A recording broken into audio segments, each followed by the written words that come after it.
Fidèles internautes, bonjour. Selon l'heure à laquelle vous nous captez, 30 juin 1960, 30 juin 2021. Voilà 61 ans déjà que la République démocratique du Congo a accédé à son indépendance. Une indépendance arrachée à la Belgique au prix du sang. Aujourd'hui, quel est le bilan sur le plan social, politique et économique? Ces questions seront répondues par notre invité, qui est déjà M. Divin Mutombo Mwana, que nous avons eu l'honneur de recevoir pour vous. D'entrée de jeu, nous allons vers notre invité. Comme annoncé tout à l'heure, nous avons comme invité pour ce petit entretien M. Mutombo Divin Mwana, à qui je m'en vais de nouveau dire bonjour. Rebonjour monsieur. Bonjour chers journalistes, Venezia. Vous allez bien, je pense. Oui, ben, au rythme du pays. Au rythme de l'indépendance. Qu'est-ce qu'on ne sait pas dire, franchement. Okay. Voilà, vous êtes politologue.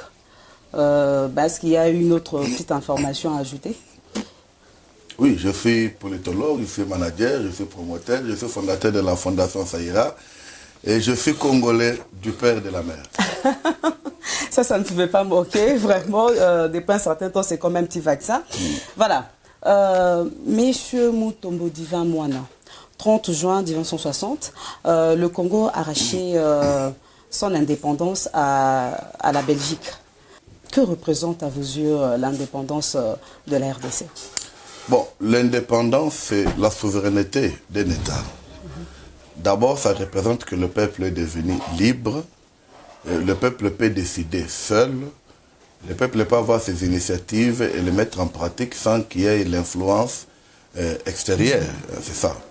Alors, l'indépendance de la République démocratique du Congo, si nous revenons selon l'histoire politique du Congo, nous voyons que c'est l'indépendance d'où nous avons nos pères qui ont milité au coup de fouet, des insultes, de tout, pour qu'on aille.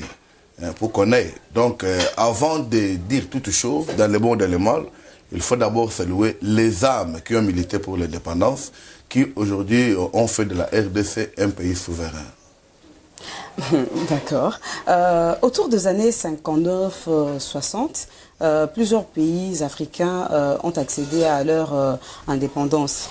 Ok, mais dites-nous, l'indépendance ici chez nous, en République démocratique du Congo, était-elle opportune ou seulement une influence d'autres États qui, à ce moment-là, accédaient aussi à leurs indépendances? J'en connais beaucoup, comme je peux citer mon professeur Omar Sombo, qui est un grand politologue, qui connaît très bien l'histoire, le frère de Lumumba aussi. Et pour lui, ce n'était pas tant pour connaître l'indépendance. Bon, la question que moi je dis, ce n'est pas ça.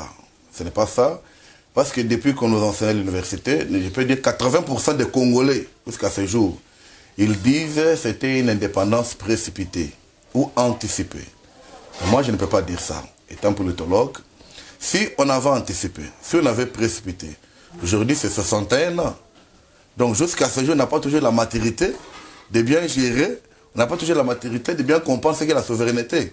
Non. L'indépendance de la RDC, c'était une indépendance méritée. D'où seulement les dirigeants, ceux qui animent les institutions, qu'ils aient cette conscience et cette bonne volonté, ok, de gérer le pays dans le sens là. De ne pas beaucoup chercher l'ingérence extérieure, de ne pas beaucoup chercher de donner l'importance au pouvoir colonialiste, mais c'est question de prendre conscience et que maintenant, aujourd'hui, 61 ans, c'est comme si c'était un enfant né en 1960, aujourd'hui 61 ans, pouvait être déjà un père, des enfants à l'université, qui a des fils, des petits-fils, ainsi de suite. Donc, selon vous, si les internautes et moi, nous pouvons comprendre ce que les administrateurs de cette époque-là, disons de l'époque belge, étaient, avaient bien évidemment formé les autochtones, n'est-ce pas? Oui, mais c'était très bien formé parce que j'ai parlé avec quelqu'un aujourd'hui, d'où, comme le 30 juin, les gens pensent que c'est Lumumba qui est le père de l'indépendance. Les gens pensent ça. Lumumba, il est parmi les gens qui ont milité. Mais n'oubliez pas que quand Lumumba était en prison, mais il y a les gens qui militaient, qui réclamaient l'indépendance. Tout comme je peux aujourd'hui vous rappeler le soir de Kalonji Boulopoué. Vous le savez vous-même, très bien. Même les présents Kassavubu. Ce sont les gens, même ils ont milité. Mais l'indépendance du Congo, c'était l'ensemble des personnes qui avaient la conscience, qui ont été bien formées. Et ces gens-là, à l'époque, quand les Belges étaient ici, nous le savons tous, qu'il y avait deux camps, des évolués et des non-évolués. Et toutes ces personnes étaient dans le camp des évolués. Donc ça pouvait très bien marcher. D'où nous citons même le président maréchal Mobutu. Il a participé aussi à la table ronde, comme le secrétaire de mairie Patrice Lumumba. On ne peut pas l'ignorer. Mais il a fait 32 ans au pouvoir. C'est question de la mentalité, c'est question de la conscience, c'est question de l'amour de patrie. D'accord, question de l'amour de patrie. Ok, 61 ans après, jour pour jour, quel bilan faites-vous sur tous les plans? Donc, nous citons le plan politique, économique, social, voilà. Sur le plan politique... Puisque c'était une indépendance méritée, comme vous venez de le dire tout à l'heure. Oui, mais j'ai dit c'est mérité. Je reprends cette phrase-là. Voilà, et vous soulignez. Je le souligne et je mets aussi point. Pour qu'on n'en bouge pas. D'accord. Mais il faut savoir que c'est question des animateurs des institutions. Aujourd'hui, nous demandons le bilan. Si quelqu'un dit le bilan est négatif, bon, moi je ne me souscris pas là-bas. Pourquoi?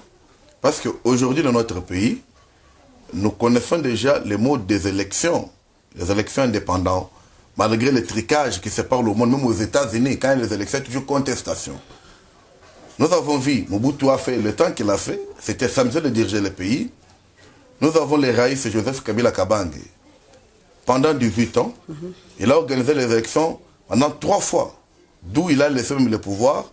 Il y avait eu vraiment une notion de pouvoir dans la paix. Hein, vous comprenez? Donc, du côté politique, il y a eu au moins la matrice de cette démocratie. Parce qu'il y a des pays d'Afrique, d'où vous avez dit, qui réclamaient l'indépendance ensemble, d'où à ce jour, ils ne connaissent pas les élections. Parce qu'il y a le président qui sont au pouvoir il y a 30 ans, 29 ans, 20 ans jusqu'à ce jour. Ils ne bougent pas. Mais chez nous, quand même au Congo, nous connaissons qu'il y a eu même passation pacifique des pouvoirs. Il y en a par les élections. Au-delà des irrégularités qu'on peut parler aussi des élections. Mais ça déjà. Du côté économique, c'est là où pose un problème très grave. Pourquoi? Parce que la RDC est un pays réputé très riche, avec des minéraux qu'on ne peut pas dire. Parenthèse, nous avons suivi le gouverneur militaire de l'Uturi, ce qu'il a dit, que c'est impossible que la province d'Ituri produise $1 million par mois. C'est impossible. Quand on l'a demandé pour lui, si on peut produire moins, c'est au moins 50 millions par mois. Ça montre que nous avons des recherches qu'il nous faut. D'où si lui arrive à produire 50 millions par mois, si on fait ça fois 12, donc nous avons 600 millions juste pour la seule province. Et si on prend d'autres provinces, je pense que le pays ne pouvait pas avoir le budget que nous avons aujourd'hui. Parce que l'économie d'un pays se reconnaît toujours par son budget. Mais le budget que nous avons de 3 milliards 500, là, de 4 milliards, vraiment là, c'est la mauvaise volonté. Parce que madame, je peux vous amener avec une démonstration trop simple. Si nous prenons OCC, son budget annuel, c'est 1 milliard 300 quelques. Si nous prenons DGRAD, son budget annuel, c'est 1 milliard 600 quelques. Si nous prenons DGI, son budget annuel, la fois passée, c'était 1 milliard 800. D'ailleurs, le nouveau DG qui vient d'entrer à la DGI, il a multiplié le budget x 3. Donc maintenant, c'est DGI lui-même, ça fait 3 milliards. Hein, il fait 3 milliards de dollars pour le budget. Mais comment dire ces institutions, sans qu'on touche le minerai, sans toucher le GECAMIN, le MIBA et autres minéraux? Mais d'où vont l'argent? C'est ça l'interrogation. Donc, du côté économique, disons bien que nous avons très bien de richesses, mais la vie de la population ne reflète pas le degré de l'économie que Dieu nous a donné. Donc c'est de ce côté-là qu'il faut que les dirigeants travaillent. Alors pour y travailler, il faut quelqu'un qui ait de la bonne volonté. Et c'est par là que nous saluons le président de la République, le chef de l'État, M. Antoine Félix Tshisekedi-Tshilombo, pour sa politique de faire les Congolais des millionnaires. Parce qu'il connaît qu'il y a des possibilités qu'il le faut. C'est pourquoi vous voyez aujourd'hui, il y a des banques sociales qu'on commence à créer. Aujourd'hui, vous avez vu vous-même, c'est que le ministre de l'économie a imposé aux opérateurs économiques pour demander qu'un Congolais peut acheter un poulet à $1. Vous voyez? C'est parce qu'on trouve qu'il y a la possibilité. Mais aujourd'hui, bien qu'on dit que FEC s'impose, on ne s'impose pas contre l'État. Je sais que ça sera d'application que les chefs de l'État vraiment militent contre ça. Notre économie a été combattue aussi. Le chef de l'État est allé là-bas, à l'est du pays. Vous voyez les généraux qu'on a arrêtés, qui sont aujourd'hui au cachot. Pourquoi? Ce sont eux qui vendent le minerai d'une manière qui n'était pas légale. Vous trouvez? Alors, tant que les choses deviennent normales, je crois que c'est la pente que le chef de l'État, Félix Antoine, est en train vraiment de relever pour aujourd'hui. Et en dehors de ça, nous demandons à tout autre acteur politique vraiment de se donner à faire ce qu'il est important. C'est la même chose, comme l'avait dit le gouverneur Ngobila. Vous voyez? Nous, les Congolais, pour nous, c'est quoi? Nous voulons seulement que l'État fasse pour nous. J'ai besoin de travail. J'ai besoin de ça. J'ai besoin de ça. Bien sûr. Mais que dit Emmanuel Kant? Si quand vous voulez que l'État fasse quelque chose, mais qu'est-ce que toi tu as déjà fait pour l'État? Ayons d'abord la volonté de faire quelque chose pour l'État, et là l'État va faire pour nous. C'est comme la pluie. Avant qu'il y ait la pluie, il faut qu'il y ait les tantamas qui vont remonter. Et là, ça va donner beaucoup de pluie. Vous voyez? Mais quand on n'a pas la bonne volonté d'aider l'État, on te donne une petite fonction, tu te fais prince. Les chefs quartiers qui sont avec nous ici, vous trouvez, les avenirs sont impraticables. Il faut toujours attendre le pouvoir public pour venir faire ça? Non. C'est juste question de conscientiser les propriétaires des parcelles et chacun peut organiser ça normalement. Donc du côté économique, vraiment c'est trop bas. Du côté c'est trop bas. D'où nous demandons que cette indépendance, cette 100e année de l'indépendance, pouvait interpeller d'abord tout Congolais, les politiciens et les opérateurs économiques. Pour voir que la vie que nous avons vraiment, nous ne le méritons pas. Mais je peux aussi dire que nous ne sommes pas les derniers en Afrique pour avoir une vie comme ça. Les Congolais vivent mieux aussi que ceux qui sont au Guinée-Bissau. Ils vivent aussi mieux que ceux qui sont au Cameroun. Parce que je vous dis, le premier boulevard de Cameroun a été fait en 2017. Vous voyez, quand nous ici déjà on avait boulevard Lumumba, boulevard du 30 juin. Vous savez avec moi l'éditeur qui dit que la comparaison n'est pas raison. Oui, comparaison n'est pas raison, mais même causes peuvent produire les mêmes effets. D'accord, mais puisque vous avez évoqué tout à l'heure l'intervention, vous avez souhaité à ce que le président de la République fasse quelque chose pour le social et l'économie de notre cher et beau pays. Dites-moi, est-ce qu'il a eu raison de dévoiler qu'il briguerait le deuxième mandat? Pourquoi vous parlez de briguer? C'est dans son droit. Le chef de l'État a le droit de 2 mandats. S'il le levait, ce n'est pas une obligation. Est-ce qu'il devait, disons, est-ce qu'il devait le prononcer comme ça? Pour le moment, il faut d'abord. Est-ce que ce n'est pas tôt? Pour le moment, il faut d'abord un président comme M. Antoine Félix Tshisekedi Tshilombo à la tête du pays. Pour le moment. Pourquoi? Parce qu'il a au moins le moindre de volonté pour que la vie des sociales s'améliore. D'abord ça. Vous voyez? De 2, il a au moins la volonté d'abord. Aujourd'hui, ils ont signé beaucoup d'accords avec Kagame. Mais les gens qui ne connaissent pas les relations internationales, ils n'arrivent pas à déceler ça. C'est parce que Rwanda entrait chez nous, prenait les matières, allait les développer seul, sans qu'il n'y ait même pas un impôt. Mieux vaut qu'on paie les extraire ici en RDC pour les travailler chez vous, mais la RDC a ses pourcentages. Vous voyez? Quand tout ça, ça va revenir. Je vous dis, madame, peut-être en budget 2022, peut remonter à 12 milliards, 15 milliards de dollars. Inch'Allah. Nous le souhaitons tous. À nos mots étant, nous revenons sur le sujet sur l'indépendance. Donc, pour vous, M. Divin Mutombo-Moana, la RDC est un pays aujourd'hui indépendant. Indépendant et souverain. Et souverain. Oui. Ok. Voilà. Nous sommes un peuple libre. Vive l'indépendance. Mais est-ce que, avant d'annoncer qu'on va chuter, vous pouvez nous citer les points forts? Le point fort qui justifie votre réponse que la RDC est un pays indépendant et souverain. Oui, nous en avons. Parce que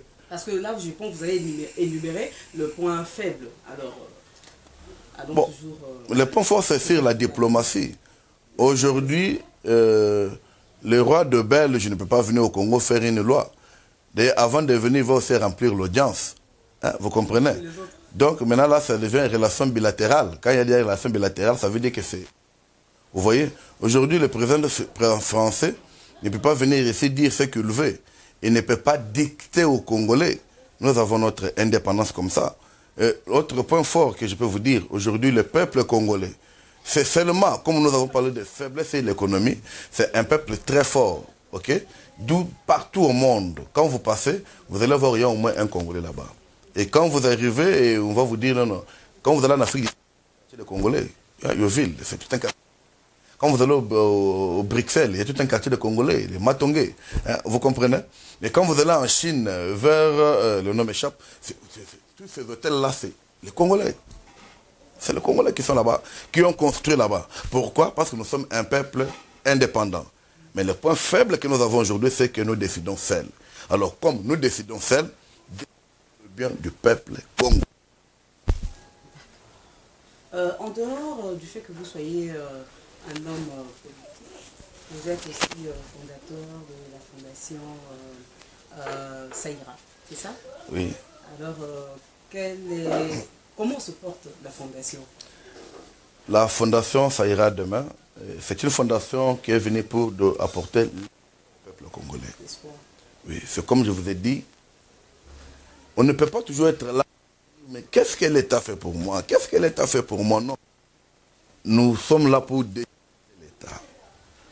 C'est-à-dire qu'aujourd'hui, il y a les jeunes gens, surtout ceux qui finissent l'université, qui leur...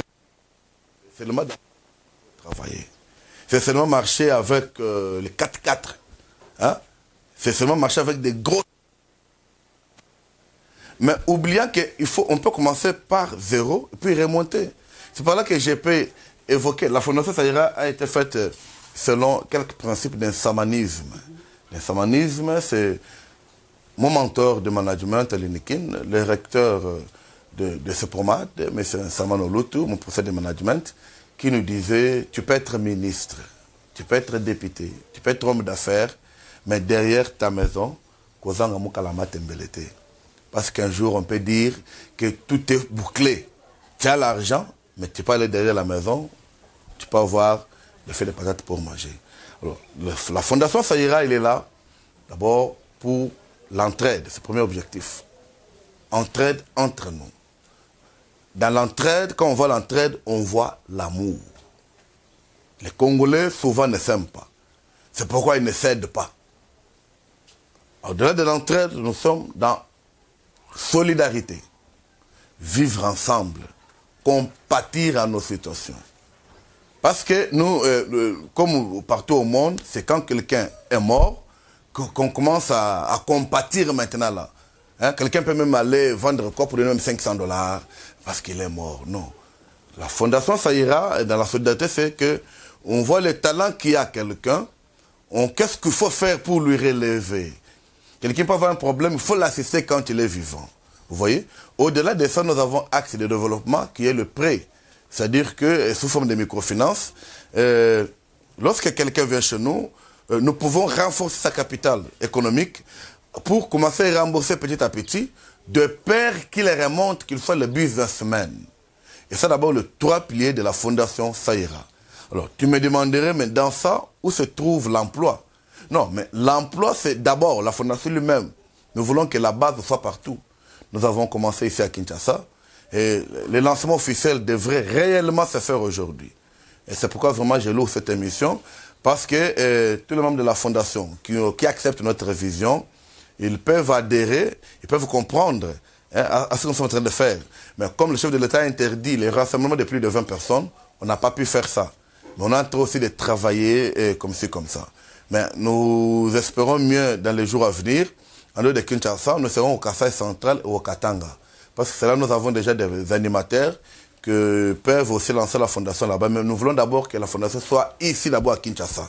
Alors dans toutes nos bases, toutes les communes, fédérations et antennes, il y aurait des gens qui vont animer, c'est les gestionnaires. C'est déjà l'emploi que la fondation va donner. Quand quelqu'un viendra, il dit non, et par exemple, moi si vous me donnez 500 $, je peux développer une cabine téléphonique, ça peut, on lui donne, il travaille, le monsieur a l'emploi. Parce que l'emploi, ce n'est pas seulement le bureau. C'est ça que je suis en train d'interpeller beaucoup de jeunes licenciés, gradués, diplômés d'État. Un intellectuel, ce n'est pas seulement quelqu'un qui a étudié, non. Je n'ai pas de vous adresser à la caméra. Un intellectuel, c'est quelqu'un qui sait résoudre un problème. Quelqu'un qui peut donner une solution. D'où je peux donner un exemple facile. Tu vois, nos mamans qui vendent les maths ici, sont des intellectuels. Capital de 15 000 francs, il va avec ça, à la maison, on mange, 2 000 à sa capital. Il est vraiment intellectuel. Il ne faut pas confondre l'intellectualisme et l'intelligisme, non, il ne faut pas les confondre. Donc, nous les invitons à venir à la Fondation Saïra. Venez avec votre intelligence, venez avec votre expertise. Peut-être on peut trouver quoi faire. Parce que bientôt, comme nous parlons de la Fondation Saïra, laissez-moi vous précipiter, madame. Peut-être qu'une question était prévue de cette manière-là. D'ici le 15 juillet, nous allons lancer les formations. Les formations préparatives au métier. C'est-à-dire, nous avons par exemple la formation en esthétique et coiffure. Nous récupérons, c'est un coin beaucoup réservé aux filles mères, aux jeunes femmes qui ne savent pas quoi faire. Vous voyez? Nous les récupérons, on les forme. Mais quand on les forme, nous-mêmes, la fondation, nous créons déjà un salon de coiffure moderne. Dès qu'ils finissent la formation à la fondation, on les engage toujours au salon de la fondation. Deuxième parenthèse, en coupe et couture, nous ouvrons un atelier de couture. Lorsque ce qu'on forme chez nous, nous avons la couture sans patron et la couture patron. Et quand ils finissent, on les engage chez nous. Vous voyez, la Fondation Saïra est en partenariat aujourd'hui avec le lycée Marie-France. Le lycée Marie-France, aujourd'hui, il a la capacité par an de faire coudre au moins 500 uniformes à 700 uniformes. Mais ces uniformes-là, c'est maintenant l'atelier de la Fondation, comme ça en partenariat, qui va le faire. Vous voyez? Au-delà de ça, ça serait lancé comme ça. Et vous voyez que les gens qui étaient à la maison, les bras, toujours en train d'écrire « J'ai l'honneur, j'ai l'honneur hein, », il a déjà un travail facile. Voilà. Pour finir, de parler sur la Fondation, parce que vraiment, on s'investit avec âme et esprit, pour que vraiment ça donne le fruit qu'il faut. Le corps. Ah oui, le corps c'est moi, nous sommes là. Le corps c'est l'humain. Ok, très bien. C'est que nous récupérons les gens aussi en informatique et des langues. Aujourd'hui, dans nos maisons, les gens pensent quoi? C'est parler français qui montre que nous sommes une bonne famille. Quand vous êtes dans une famille que les enfants parlent lingala, parlent Congo, parlent Tchoulouba, les gens s'étonnent. Mais comment ça? Mais ce sont nos langues nationales. Madame, si vous allez en Chine aujourd'hui, un enfant chez nous ne te parlera pas l'anglais. Un enfant chez nous ne te parlera jamais français. D'ailleurs, si vous allez en province, à Hubei, quand vous allez même, les Chinois officiels ne le parlent plus. On parle les Chinois traditionnels. Dans leur collège, on enseigne aux Chinois traditionnels. C'est dans les villes qu'on peut enseigner les Chinois, la langue d'État. Vous comprenez? Alors, nous disons, intelligents, non, parce que c'est leur langue. Alors, la fondation forme aussi les gens dans les langues nationales, même dans les dialectes. Toi, tu connais comment on peut parler Kidekese? Tu ne connais pas? Ben, nous allons faire parler les gens ces langues-là. Nous voulons que ces langues-là soient communiquées. Vous comprenez? Donc, c'est ça que nous appelons tous les Congolais. Tu es à la maison chez toi, tu étais là, tes enfants n'arrivent pas à parler les tétés là. Mais, hein? Alors, toi, tu préfères parler flamand. Flamand n'est ni langue de tes ancêtres, ni de ton père, ni de ta mère. Alors, on appelle ça complexe scientifique, complexe de vie, madame. Donc, question qui... Les gens viennent, nous apprenons nos langues nationales et... Non, rien ne m'empêche, mais j'ai recours à nos langues. Ok? Si je veux parler français, je parle français. Si je veux parler l'anglais, je parle... Lingala, j'en parle couramment. Swahili, j'en parle comme quelqu'un qui est autonome. Et quand je parle ça, c'est pas dit que non, mais je parle pas. Très chers internautes, nous vous disons merci d'être là nombreux à suivre HK Today Télévision. tout est bien, qui finit bien. Mot de la fin. Cette année ici, en partenariat avec le lycée Marie-France et la Fondation Saïra, nous allons ouvrir l'Institut technique médical Marie-France cette année ici, d'où j'invite le peuple congolais, plus par ceux qui sont à Mongafale Selemba, au Rompenga Balemba, vraiment de venir s'inscrire, parce que nous venons avec de nouvelles méthodes qui vont permettre vraiment que les enfants apprennent bien. Si vous voulez voir notre adresse de Marie-France, ou bien là où il y a fondation, ou bien inscription pour item, nous sommes sur l'arrêt Mounongo. Arrêt Mounongo, et quand vous êtes sur Rompengaba, vous prenez le transport, avant d'arriver à la maison communale, quand vous dépassez les digues, il y a l'arrêt Mounongo qui est là, vous allez voir le grand panneau écrit lycée Marie-France. C'est dans l'enceinte du lycée Marie-France qu'on inscrit les élèves en item avec de nouvelles méthodes. Même toutes nos formations que nous avons énumérées ici, le dirigeant de lycée Marie-France nous a accordé des locaux pour permettre à ce qui se passe vraiment les cours. Je remercie en particulier les couples qui nous ont reçus dans ce cadre. Pour quand même qu'on passe l'émission, je cite couple Dieudonné et Madame Josette. Vraiment Dieu les bénisse pour la bonne volonté accordée. Merci beaucoup. Et aussi, Madame, s'il vous plaît, je veux aussi profiter de dire merci à la promotrice de lycée Marie-France, Madame Marie-France Mbia Mutombo. Merci pour la bonne volonté de faire les choses volontairement sans qu'il soit forcé. C'est ça. Je n'oublie pas les juridiques, Maître Jonas Ngalamouloumé, mes partenaires F, ceux qui me donnent la possibilité vraiment de passer à vos médias. Madame Catherine Lokadi, d'ailleurs, je crois qu'elle va passer, et vous allez la voir. Je dis merci parce qu'ils m'encouragent, ils soutiennent la vision et ce n'est pas donné à tout le monde. Tout est bien, qui finit bien. Voilà, chers internautes, merci d'avoir été là pour nous. Merci pour vos likes et continuez à vous abonner massivement sur votre chaîne, notre chaîne HK Télévision. Je m'en vais dire merci également à notre invité qui a répondu, je crois, par ses réponses. Vous êtes satisfait. Voilà, Monsieur Divin Mutombo, je m'en vais vous dire merci et d'ici là, portez-vous bien et encore bonne fête de l'indépendance. Check.